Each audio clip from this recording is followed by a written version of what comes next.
Police officers suspected of wrongdoing paid to sit at home while they're under investigation. That's complete nonsense. There's no law requiring that. There's nothing requiring that. Some for months, others for years. The officer, just like everybody else, is innocent until they're proven guilty. Tonight, questions about whether your tax dollars are being spent properly. Jace Larson's going 360. Is it right, wrong, or are there other options? No doubt, many police do work that a lot of us would be afraid to do, but we found hundreds of thousands of taxpayer dollars going to officers who are suspected of misconduct. Officers paid to sit at home while departments investigate allegations. Over 5 years, Lakewood paid $47,000. Jefferson County Sheriff's Office paid almost $150,000. Aurora, $345,000. One Aurora officer was on leave over 3 calendar years and paid a total of $109,000. Other people raked in $39,000, $28,000, and $18,000. Denver provided 2 years of data showing deputies, officers, and firefighters under investigation were paid $500,000 to sit at home and not work. One of the Denver deputies under 2 investigations was paid $76,000. All of this made us want to go 360 on whether law enforcement should be paid to sit at home during an investigation. This police union president tells us why officers deserve to be paid. This well-known attorney thinks he has a better plan. And this respected police chief says there is room for improvement. Let's start with the union. They should be afforded the same right as everybody else has. Fraternal Order of Police President Sergeant Mark Sears says making an officer go without pay during an investigation just isn't right. Is it really fair to just have an accusation against somebody and then we have to remember that officers still have mortgages, they still have bills, they still have families, they still have a livelihood that is what is being taken away from them. He says you can't rush to judgment with someone's livelihood, even if it takes time. Yeah, you could have somebody say there's enough probable cause to believe that this could have occurred, but we haven't taken it anywhere close to the point of saying beyond a reasonable doubt this person has done it. After allegations swirled that Aurora officer Roland Albert stole money from a police nonprofit, he was put on paid leave August 17th of last year. Investigators claim they had evidence showing the theft. Well, Albert resigned as the organization's treasurer, but held on to his job and his paycheck for 4 months. He's still waiting for his day in court. Well-known civil rights lawyer David Lane's viewpoint is extended leave just isn't right. You know, if they have probable cause to believe that you have committed a serious violation, you shouldn't get paid leave. And if you do and you're later found guilty or the investigation shows misconduct, there should be some attempt made to maybe recoup some of the money. Lane also thinks an internal affairs investigation can happen before a criminal trial. Courts have determined that what a police officer tells internal affairs can't be used against an officer in court. Well, my perspective, number one, is to try to get the investigation done as quickly as possible. One man who brings considerable law enforcement experience to our area is Aurora Chief Nick Metz. But his view, rushing an investigation could block justice. And allegations aren't always true. Are some officers wrongly accused? It happens. It absolutely happens. Case in point, remember that Denver deputy paid more than $70,000 to sit at home? Well, it turns out the internal affairs investigations found no policy violations or misconduct, and the DA dropped all the charges. Metz says he's always interested in ideas to improve the process, but he says a person's Fifth Amendment right not to incriminate themselves means he shouldn't force an officer to talk to internal affairs before a criminal investigation is done. One view everyone agrees with, the number of cops who end up the subject of an investigation is a small percentage of the force. Do you have a perspective that we didn't touch on? Well, come chat with me right now on my Facebook page. Just search Jace Larson. Interesting stuff. All right, it's a calm night, but it's a cold one in downtown Denver. Yeah, maybe spring, but parts of the metro are dealing with freezing temperatures, and that is why we are still under a first alert action day. And Chief Meteorologist Mike Nelson's here with more on how long this cold will stick around, Mike. Oh, let's call Uncle. We're ready to be done with throw in the towel. Most of the rain and the snow has ended for northeast Colorado and the Denver area, but there's more snow and even some thunder and lightning coming into western Colorado now as part of a little upper air disturbance. That's going to stay west of the divide. outside, but we have a freeze warning in effect until 8 a.m. all across northeastern Colorado, including Denver and Greeley and Boulder. Look at the current temperatures, already down low to mid-30s around the area, and they'll drop a couple more degrees despite the fact we have mostly cloudy skies. The freeze warning tonight, more snow on the way for the mountains. I'd love to say a quick warm-up, but there's more chilly, unsettled days to come before we get close to 80 sometime over the holiday weekend. I'll have details on all of that in just a few minutes. That we will stick around for. Thank you, Mike.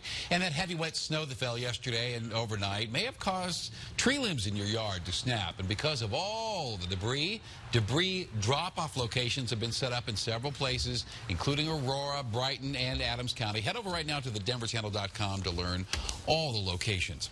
Now, even though both eastbound and westbound lanes of I-70 are back open tonight in Glenwood Springs because of this rock slide, CDOT's still warning drivers there could be delays through tomorrow morning. Crews are out there clearing the rocks and repairing the road after that massive boulder fell. And DIA is trying to get back to a normal schedule after yesterday's spring storm canceled flights and left passengers stranded at the airport.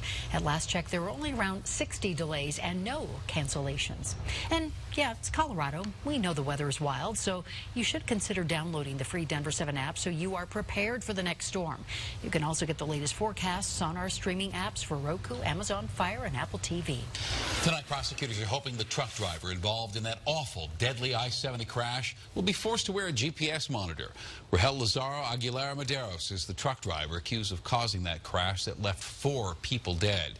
And there's a push to require him to be monitored at all times since he posted the $400,000 bond over the weekend. And for the first time since leaving jail, Medeiros is speaking out through Facebook, sending his condolences to the families of those affected, calling this a hard situation.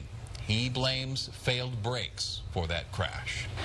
Colorado is joining nearly 24 states and suing the federal government over a new rule that allows clinics to refuse to provide abortions if it's a conflict with their moral and religious beliefs. In a lawsuit filed today in New York, these states are asking a judge to block this new rule created by the Department of Health and Human Services. The rule requires hospitals, universities, and clinics that receive federal funding to protect religious rights. And this is slated to take effect in July. Now, today, people across the metro protested the recently passed abortion bans in several states, including Alabama and Mississippi. Now, Coloradans weren't the only ones out today. Pro-choice advocates across the country were also out protesting. And new today, a federal judge in Mississippi said he's highly skeptical of the state's new abortion ban. It bans them as early as 6 weeks, with no exceptions for rape or incest. Tonight, the historic Windsor Mill is making a comeback. The Coloradan reports it will reopen ahead of Labor Day. The mill was undergoing a multi-million-dollar renovation to recall when that happened. 2017, it went up in flames. Fire investigators believe somebody intentionally torched that building. The rebuilt mill will include a new brew pub, a tavern, and a patio. Now, Broomfield is finding a new way to curb teen vaping.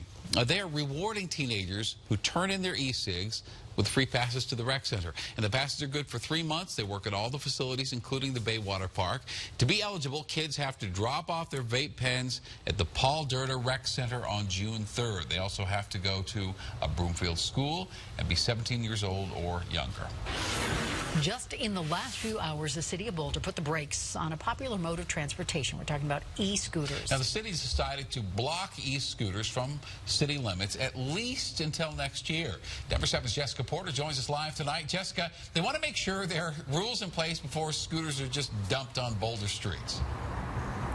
Yeah, absolutely. And it's a little complicated. They're saying they're not totally banning e-scooters right now. So if you personally own one of those devices, you're still allowed to use it. Over the next 9 months, the city is going to be deciding how to regulate those e-scooters. But they better act fast because the governor is expected to sign an e-scooter bill into law. We're not banning e-scooters. That's going to be allowed by state law. Thing that we're banning, I'll use that word, or instructing the city manager not to do, is issue business licenses. Boulder is just the latest city to take up regulating e-scooters, an industry that's booming all over the country. The city council passed a 9-month moratorium, which won't issue business licenses for commercial operators like Bird or Lyft. Let's look at the best practices. Let's look at what's being modeled in other cities.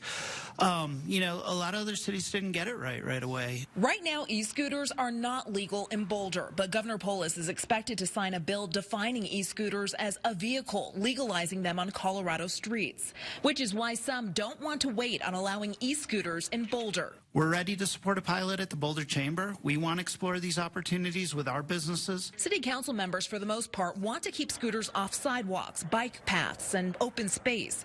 They are also interested in using GPS technology to control their speed and make sure they aren't just dumped anywhere. I had the opportunity to be riding the Zero bus down Broadway in Denver a couple weeks ago, and the scooters were lying helter-skelter all over the sidewalks. Over the next 9 months, they will seek community input, hold demonstrations, and start a pilot program. We're kind of a step behind the industry, which is always challenging. Jessica Porter, Denver7. I mean, I live wherever I want. Houseless, not homeless. He has nowhere to live, and the South Platte has become home, which local businesses are not happy about. And you don't want to pick up any of the trash because you don't know if there's needles in it or if there's human feces in it. Tonight, amid a citywide struggle to help the homeless, these concerned Coloradans are bringing their concerns to Contact 7. Plus, she's doing more than just protecting our community. On one particular day, I heard him yell, "I just want to go home." How one Denver officer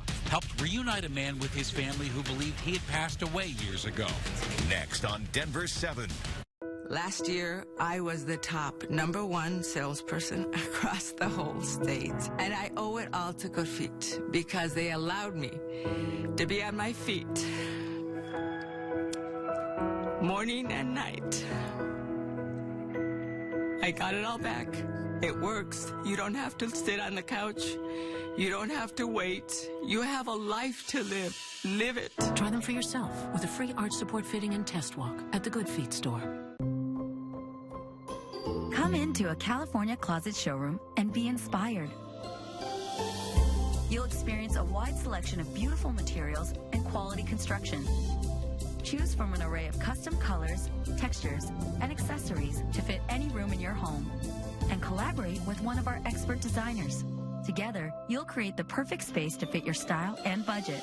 Visit a California Closet showroom or go online to schedule your free design consultation today. Your home's living space extends to the outdoors. Your patio furniture should be comfortable, stylish, and durable. Now through Memorial Day at Christie Sports, save up to 30% off Colorado's largest selection of quality patio furniture and fire pits. Experience Christie Sports' inviting showrooms with free in-store design consultations. Save up to 30% off all patio furniture by Memorial Day. And let Christie Sports help create the outdoor space of your dreams. Hi, I'm Mike Sawaya of the Sawaya Law Firm. If you're injured in an accident, the at-fault driver is required to pay your full medical bills, not just what was paid to your providers. If you want to know more about your rights, call us at 303-GOOD-LAW today. Opportunity is knocking. To build a real career, apply for Construction Careers Now.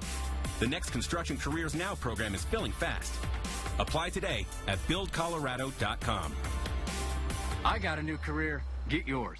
This portion of Denver7 is sponsored by American Financing, Colorado's home for home loans. Some business owners in Inglewood say the homeless camps along the South Platte River are a health and safety hazard, and they're now reaching out to Contact 7 with their concerns. As Denver7's Tom Mustin found out, the city's given the campers an ultimatum now. Get out now, or we'll remove you. Kind of scary. It's a growing problem that's reached a boiling point in Inglewood. We've been told by the police there's been a couple stabbings, there's been some rapes. This giant homeless camp has sprung up along the South Platte River, bringing with it crime, sanitation problems, and security issues for employees nearby. It's not safe. It's not safe to be here at night. It's not safe to be here early in the morning. Stacy Senf works for Diamond Fire Protection. She says people from the camp bathe with their outside faucet, have stolen items from the company, and have left mounds of trash. And you don't want to pick up any of the trash because you don't know if there's needles in it or if there's human feces in it. You just don't know. Maria Chambers has also had issues at her business. I had somebody come up when I was leaving and I was the only person here, and he was asking to get some water from us, but he seemed to be trying to get in all the doors. Inglewood police say officers have encountered tripwires, needles, and human waste at the camp. Chief John Collins says, quote, "It's simply become a dangerous situation that can't be ignored." Tuesday, the city placed these flyers near the camp warning that all tents will be moved June 4th. Resources will also be provided for people displaced. How many homeless people live just in this area right now? There are over 100 tents and camps along this river. Camper Dayoon told us the city is putting a Band-Aid on a much larger problem, and if he's forced to move, he'll simply relocate somewhere else. I mean, I live wherever I want. Houseless, not homeless. I can live anywhere on earth. All I need is a backpack, sleeping bag, a water bottle. And as Dayoon prepares to leave, Maria Chambers says any move by the city is a step in the right direction. Finally, people are doing something about it. Tom Mustang, Denver7. And new at 10, a Denver police officer is being recognized for going beyond the call of service and helping reunite a homeless man with his family in another state. Denver police officer Alicia Harris and her partner were called to an alley off Lake Street in Lodo after someone was concerned a homeless man was sleeping there. Well, Officer Harris arrived on the scene, tried to talk with that man. Arthur was his name. Well, he was being so combative, the officers just got back in their cars and drove off. But as they were leaving, they heard him yell, quote, "I just want to go home." And Officer Harris found out that home for Arthur was in Washington State. So they helped him track down his family through Facebook. His family hadn't heard from Arthur in years. They didn't even think he was alive. Officer Harris helped him get a bus ticket to go back home. As much as I work with the homeless, it doesn't happen very often. Actually getting them connected back with their family and seeing them succeed, you know, that doesn't happen very often. Well, today, Officer Harris received the Unparalleled Community Impact Award for going above and beyond in our community. Officer Harris, wonderful stuff. So even though you might have been unhappy with this spring storm, she made the most of that awful traffic backup on I-25, and she just went for it. She just started dancing. There was a crash at Plum Creek late last night. That's what shut down the highway. You got to dance when you got to dance. Why not? Sometimes you just have to dance. She wasn't the only one loving this snow. Take a look at this. Denver7 viewer Mark Michaels sent us this video. That's his dog, Holly, playing in the snow in slow motion there, Holly. Well, people, dogs, even a moose clearly enjoying the snow. Fire Captain Jeff Nordine snapped this photo of a moose walking through the red, white, and blue fire protection parking lot this morning. Now, some of us are actually done with the snow. Yeah. I've seen a lot of people saying that on you can count me in with Facebook. that. Yeah, just let's move on. Be good if maybe we are, but we're sadly not there yet. Quite entirely, depending where you are in the state. Now, in the Denver area in the morning, it's going to be right around 32 degrees, and it's a chilly day again tomorrow. 38 by 9 a.m., 45 by 11 a.m. Let's take a look outside. Pretty empty on the Pearl Street Mall. There's one person moving along there in Boulder. It's a cold night along the Front Range. Coldest May 21st on record. The high was only 39, which is a record low for a high temperature, and we tied the record low from this morning. It should be 73 and 44. Right now it's 36 downtown, 35